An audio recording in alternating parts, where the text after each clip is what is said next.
এদেশের মানুষের বিরুদ্ধে, অন্যায়কারীর বিরুদ্ধে, পাপীর বিরুদ্ধে, অপরাধীর বিরুদ্ধে তীব্র প্রতিরোধের বাসনা গড়ে উঠবে। কেন দুর্গাপূজার মূল বার্তা হচ্ছে সেটি।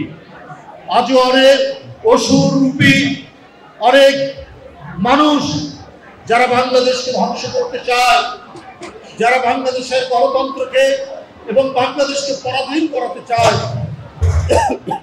তাদেরকে বিনাশ করার যে মন্ত্রণা, এই বিনাশ করার মন্ত্রণা আমরা পাই এই দুর্গাপূজার মধ্যে।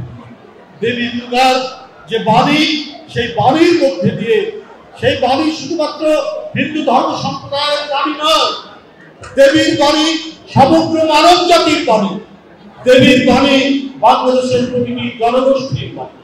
আমরা সেই বাণীতে প্রত্যেকেই আমরা উদ্বুদ্ধ এবং সেই জন্যই বাংলাদেশকে কোন শক্তির আমরা উপনিবেশ বানাতে